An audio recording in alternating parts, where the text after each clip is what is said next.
Hi, and welcome back to my own Utopia. I'm Kayleena. Today we are going to do 10 non-yarny things. I did record this once before, but my phone decided to erase it, so here we go again. I was watching Kay's Crochet Haven. She is really awesome. I love her channel. If you want to go check her out, she is linked up above, and I will try to remember to link her down below. She has been one of my subscribers for a very long time. She has helped me grow as a YouTuber and everything else like that. She's so sweet and kind and everything else like that. And you might actually like her content. So don't forget, go check her out. She's really awesome. So I was watching hers and she actually did it. And she was like, well, you know what? I'm just going to tag everyone. If you haven't done it, do it. I'm like, okay. I was like, why not? I'm like, it's a little insecurity, a little bit of scary or something else like that. But I think it wouldn't be a bad idea to show a little bit of myself out there. So good vibes only. Please be sweet and kind. Or good comments. That's the only thing I want, is just in this channel, I want everyone to be good and sweet and kind. I don't want no negativity, no nothing like that. So that's what I try to bring to this, and that's why I'm always so if you want to join me in any of my other social media, I am in Facebook, Instagram, and I'm on Ravelry. Go check me out. Everything will be linked down below. Do not forget to hit the like button, subscribe button, and don't forget to hit the bell for all, and it will notify you of any time I put up a brand new video. Alright, so let's get into this. So before I do, I know I'm supposed to tag somebody. I don't know who to tag, so I'm just going to do the same thing she did. I am going to tag whomever wants to do this. If you have not been tagged, go ahead and do it. If you're a low grade channel and you're just like, oh, I'm just waiting for someone to tag me, well, guess what? You're tagged. Go ahead and do it. It's fun. So for number one, I am really short. I am 4 foot 8 inches. Yes, I am very short. And that is barefooted.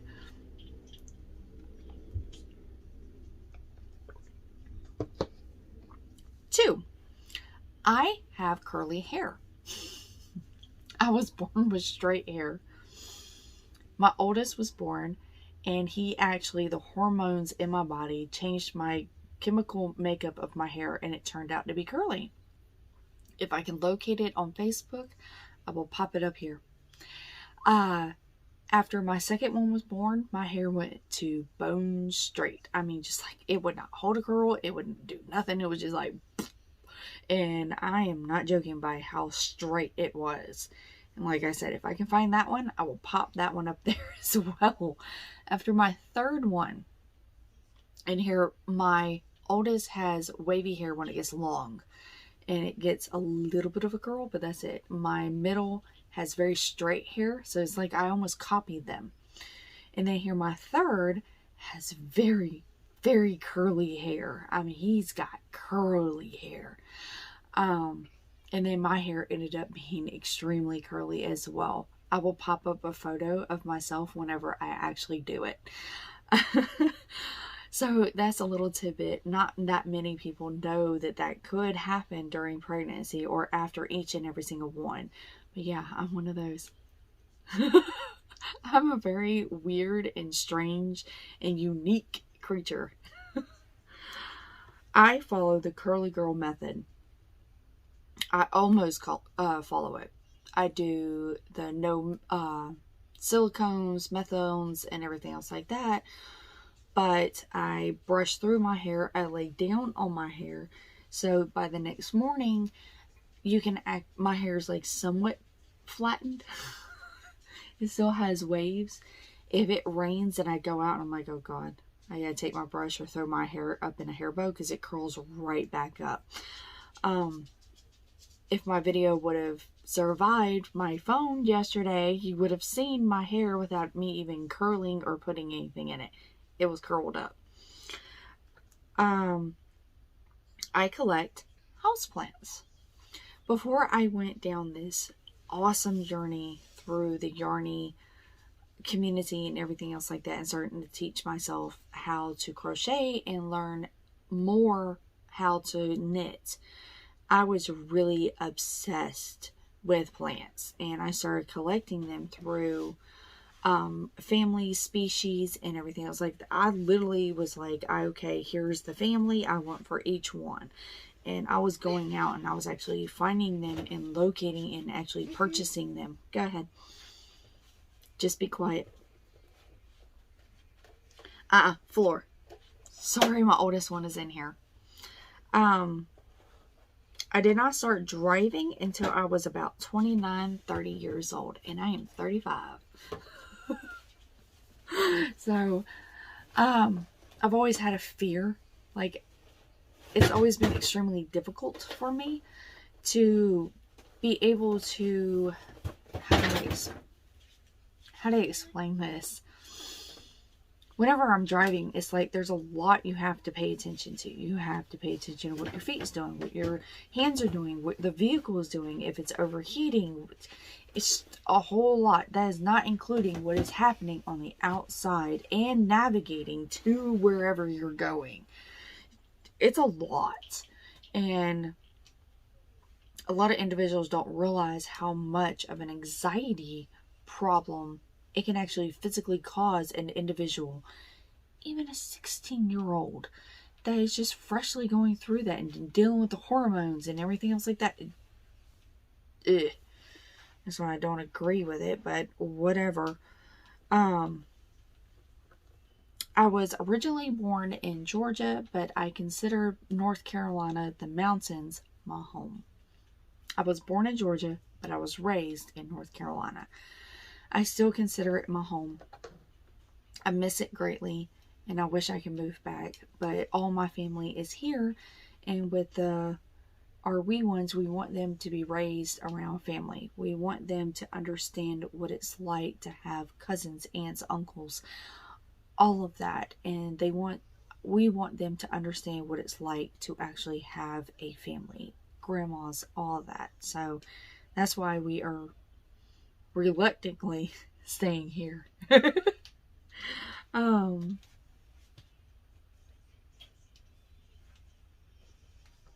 I did not really start looking into the internet and understanding the internet until about 9 years ago. Shocker, I know. I never really considered a purpose. I never was like, you know what, just there's no point. I didn't understand the concept. I think my youngest is waking up. I didn't understand the concept of doing the research and navigating, and yep, there he goes. All right, lay down. Shh. Oh, sorry, had to get him. So, I never understood it. Not too long ago, I started understanding and doing the research, and that's when I started really getting into plants. And I started doing in-depth research, and that's when I discovered YouTube, and I was like, ooh. And then it really helped when my oldest was born, and all of the struggles and diagnoses and everything else like that. I'm like, what is this? And it was very beneficial to find, because his diagnosis is very, very, very rare. So I was becoming almost like an ambassador to individuals, or to doctors, or not to doctors. I was becoming an ambassador about his diagnosis. I was explaining what it was, what was the purpose of it, how was it diagnosed, how was it discovered, how was it formed. So it helped to be able to find a group of individuals of all over the world, and it is still a small group of all over the world, of parents that found out that their child had these disorders. So that really kicked me off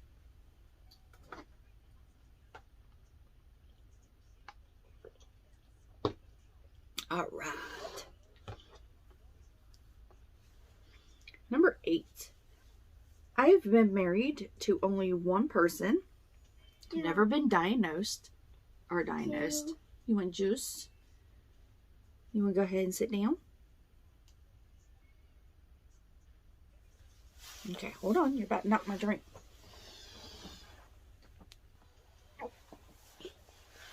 Okay. Sorry.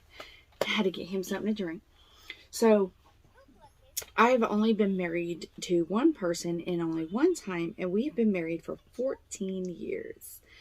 So, that is something I am extremely proud about. Yeah, we have 3 wonderful boys. Our oldest one is 7, our middle is 4, and our youngest one is 2. And here my oldest is over there sitting going, let's see. I eat what I crave. It sounds weird, but it's so true. If I can't get my hands on whatever I'm craving, because I crave from what I see, from what I taste, and texture. If I can't have all of that, I don't feel satisfied and I can't finish eating it. I literally have to go create or find whatever it is and figure it out what it is. And I can have that satisfaction and then I'm good. I'm not hungry no more or anything else like that. I can actually eat a decent amount of it. But yeah, I eat very strange combinations from the moment before I even had my first child to throughout the pregnancy, and then even now I'll come up with some weird combinations, but I love them. I've been that way since I was a kid. This one's number 10, so I have an extra one at the very end. So number 10, I can hear a dog whistle.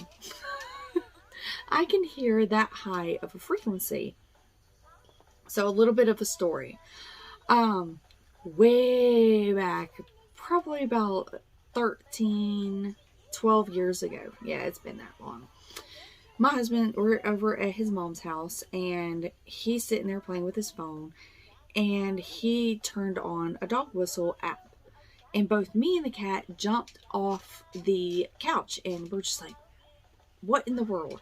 He's like, what are you talking about? I'm like, what was that noise? What was the noise? He was like, what are you talking about? I'm like, you didn't hear the noise? I'm like, I cannot be going bonkers over here. And he was like, the only noise I did was off the phone, and I can't believe it worked, but it was a dog whistle. I was just trying to see if it worked, if I could get the dogs to bark. And I was like, yeah, it worked. It worked. He was like, no. So he tried it for like a few more times, and each time it literally hurt my ears. And he finally believed the fact that I can hear, because we've always been under the impression that humans cannot hear it.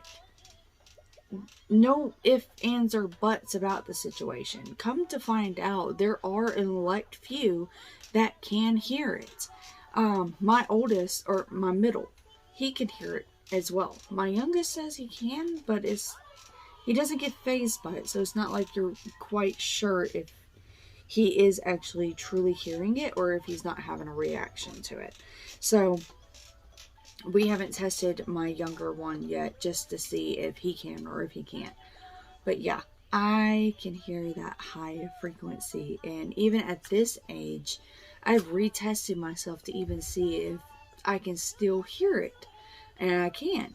And even my cousin, even my cousin, he sits there and he's a teenager, so he'll put his phone on a certain frequency that only teenagers can hear, but the older community cannot hear, and I can hear it. He's like, how in the world? I'm like, I have the ability. I don't know when it's going to disappear or soften, but I can hear it. I can go up to the hospitals and I can hear electricity flowing through the cords and into the junction. So in certain areas, I can literally hear it soften and then getting higher and higher and higher until it gets to the junction, and then it slowly, gradually gets softer while it goes away. And I tested that theory as well, and I'm actually hearing the electricity going through the wires and going into the junction. So yeah.